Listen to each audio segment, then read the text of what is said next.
Bonjour, je suis Vincent Andrès et aujourd'hui je vais aborder un sujet qui me tient aussi bizarrement à cœur en fait. Je me répète peut-être un peu avec ce truc à cœur mais bon, c'est pas grave. En fait c'est comment se suicider en fait photographiquement.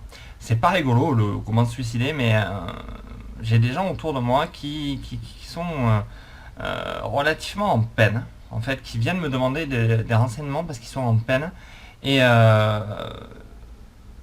j'ai même trouvé des personnes qui étaient vraiment mal. Donc c'est pour ça que j'ai intitulé cette vidéo comme ça. Comment se suicider photographiquement. Parce qu'en fait, on nous répète sans cesse autour de nous, regardez ce que font les autres, imprégnez-vous de tel ou tel photographe, des oiseaux, je sais pas moi, après il y en a des tas quoi, enfin, dont j'ai même pas les noms qui me viennent à l'esprit en fait. Euh, et il est vrai qu'on arrive parfois à s'endormir là-dessus. C'est-à-dire on cherche trop à reproduire ce qu'on voit autour de nous et finalement nos photos sont banales parce que déjà vues. Et donc trop de gens ne sortiront jamais du lot, trop de gens feront des choses totalement classiques, même moi j'en fais des choses classiques, simplement parce qu'ils restent dans des barrières. Ils ne laissent à aucun moment leur créativité exploser, leur imaginaire s'envoler, ils restent sur du statique.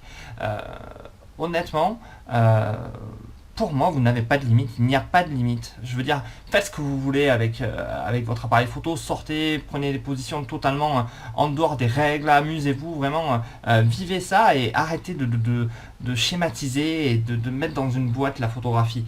Le jour où je tourne cette vidéo, ça fait 177 ans qu'on a inventé la photographie. Ça fait un bail, hein.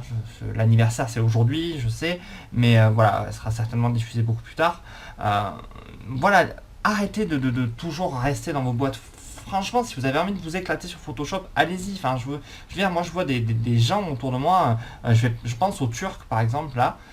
C'est quelqu'un qui crée des décors. En fait, il passe 4 fois plus de temps à créer des décors que à faire la photo en elle-même. Et il la retouche énormément sur Photoshop, faut pas croire. Enfin, si vous suivez le gars, que vous allez voir ce qu'il fait, vous allez vous rendre compte qu'il y a beaucoup de montage aussi. Et puis merde, c'est pas grave quoi. À un moment donné, arrêtez de toujours penser étriqué, penser liberté. Ouvrez-vous vraiment à tout ça et vous allez voir, vous vous suiciderez pas photographiquement. Vous allez apporter vraiment votre personnalité, votre cœur dans ce que vous faites et vous pourrez automatiquement plaire à quelqu'un, plaire à un groupe de personnes. Et, et même si vous plaisez qu'à une vingtaine de personnes, peu importe. Peu importe, vous ne pouvez pas plaire à tout le monde. Et si vous plaisez à tout le monde, c'est que vous faites la photo d'école. Vous faites la photo que les parents, ben, ils vous achètent parce qu'ils la trouvent belle, parce que c'est leur gamin. Et je pense que les gens qui regardent ces vidéos, qui me suivent, n'ont pas envie de plaire à tout le monde. Ils n'ont pas forcément... en fait, si, ils ont peut-être envie de plaire à tout le monde, et c'est là l'erreur. Mais vous n'avez pas envie de faire de photos d'école, vous avez envie de faire autre chose. Vous avez vraiment envie de créer votre univers, de créer votre personnalité, vos propres photos. Donc, arrêtez à la rigueur de regarder ce qui vous entoure. Moi, vous savez ce que j'ai fait à un moment donné, je me suis retrouvé dans cette situation où j'étais ultra formaté, je sortais de formation, j'avais travaillé avec des gens ultra intéressants, et je me suis rendu compte que j'étais bloqué. Bloqué ben, presque par leur faute en fait, parce qu'ils m'ont apporté tellement, ils m'ont tellement enrichi que je reproduisais ce que eux faisaient. Et ça, c'est pas bon du tout.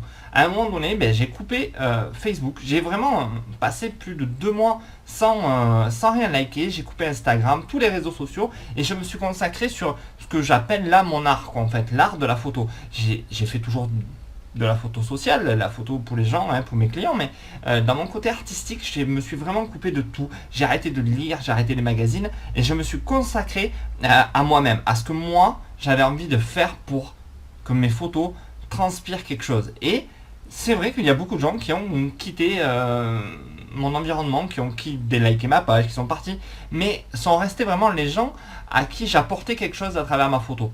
Et ça, j'ai toujours trouvé... Enfin, je me suis dit que c'était vachement mieux que de plaire à tout le monde.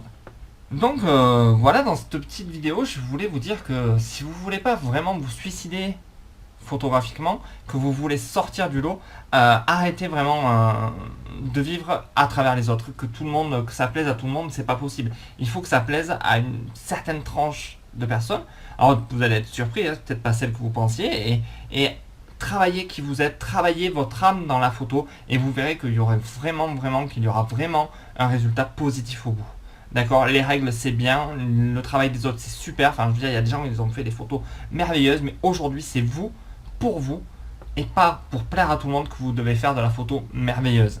Donc honnêtement, lâchez tout, enfermez-vous dans votre bulle, laissez votre imagination travailler, créez quelque chose pour vous, et vous verrez que ça ira mieux, et que vous sortirez la tête de l'eau, et que vous avancerez.